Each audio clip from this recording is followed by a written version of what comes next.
We will be rebuilding the driver's side rear brake, and I've already disassembled that to show you the pieces. That itself is the brake pad, and you'll notice there's different slots on the top and the bottom. The square one goes on the top always. You have two springs that hold the brake on. Each spring is left side and right side. This is a pin that will help hold the brake on. This right here is the brake spider, and you'll notice it has a bleeder valve at the top, and then the bottom is where the brake line fits in. On each side you have brake pistons and the seals that go with that. Now this is how the brake looks when you look at it on the wheel. It's held on the wheel by the nuts right there. You also have a spring that goes in the slots on the lower part of the brake pads, and then you have an adjuster, and that needs to be able to turn smoothly. Sometimes they'll be rusted. You have cotter pins that fit at the top of each brake pad, and they hold the parking brake mechanism on. And then you have a big cotter pin that fits a nut that holds the wheel on itself. And then this is a splash guard to keep water out of the brake assembly. And finally you have the drum of the actual brake and wheel. It needs to be clean inside.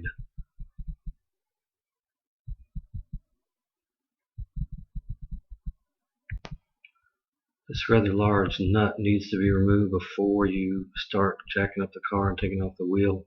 It won't come loose that easily. You may need to use a lot of rust remover and a lot of penetrating oil.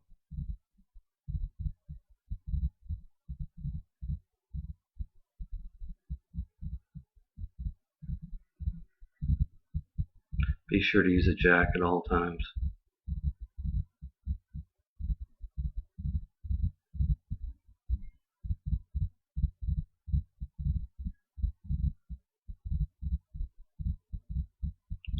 It's very important to put this thing back on when you're done with the whole project and make sure it's on there and pinned. Otherwise you could lose a wheel.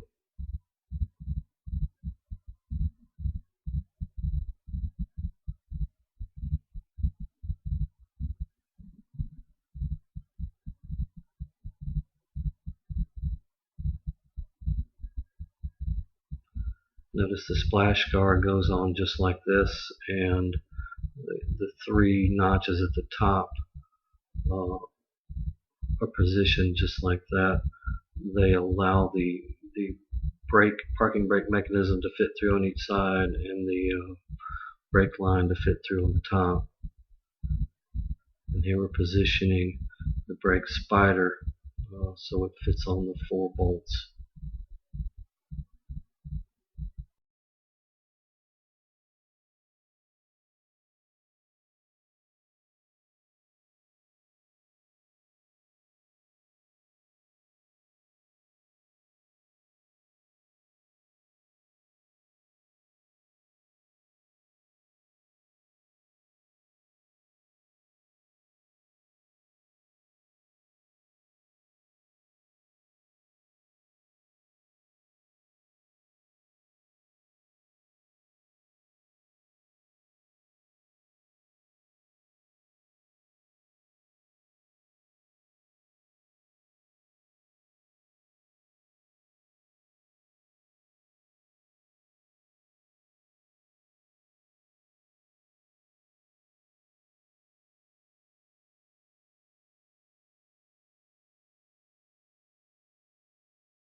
It's also not a bad idea to put some grease on the moving parts inside the brake. It cuts down on the potential for rust as well.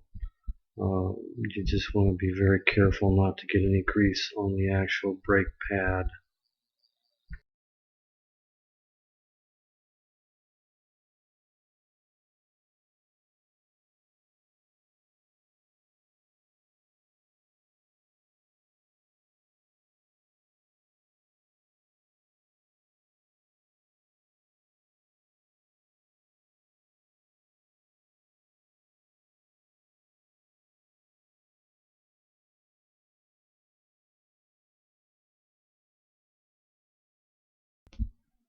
At this point, you'll need to reinstall the cotter pins that hold the parking brake assembly uh, connected to the actual brakes.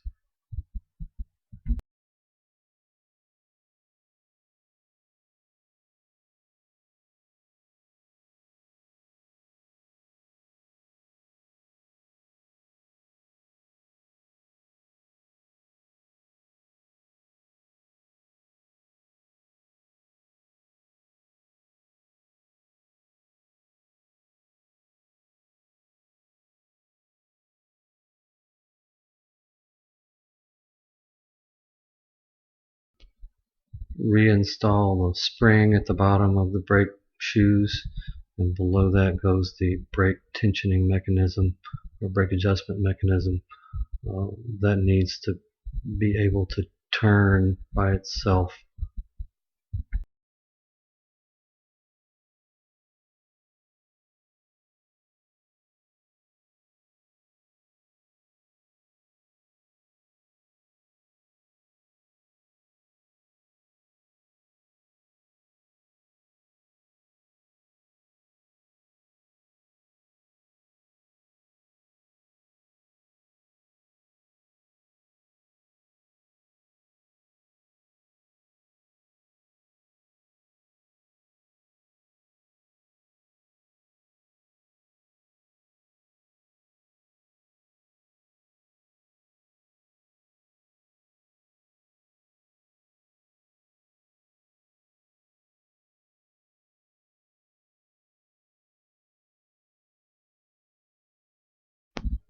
The next few steps are very important.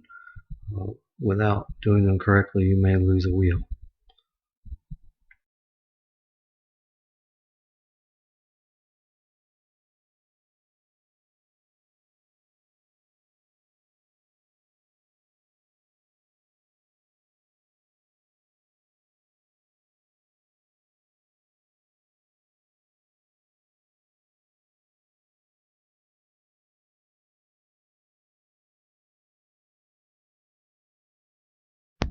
You'll need a 34 millimeter socket to work with this bolt and nut.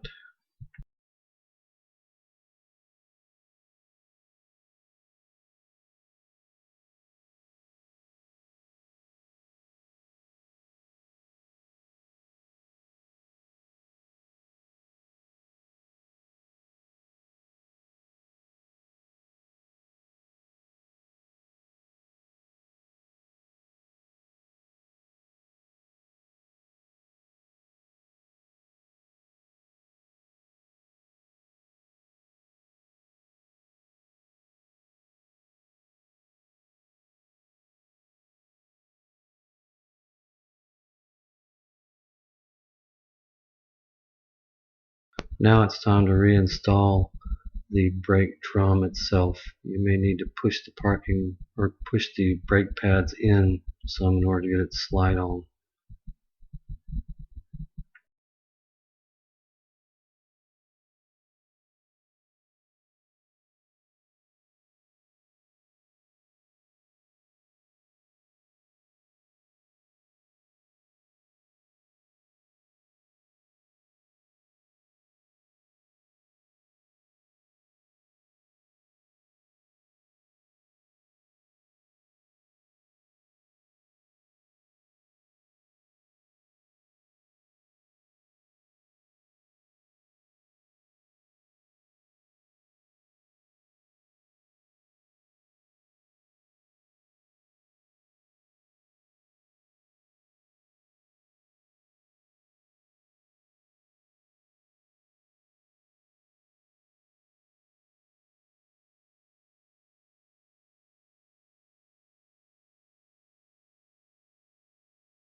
Once again, this is a very important step. You need to make sure you remember to put the cotter pin back in the nut.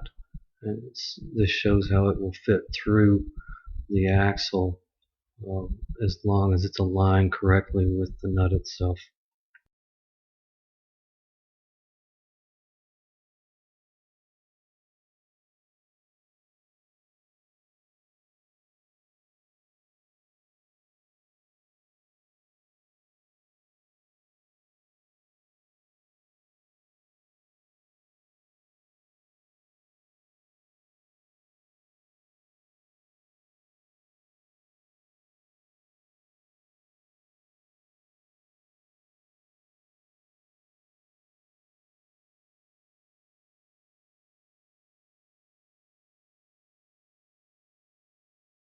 And that is just about that.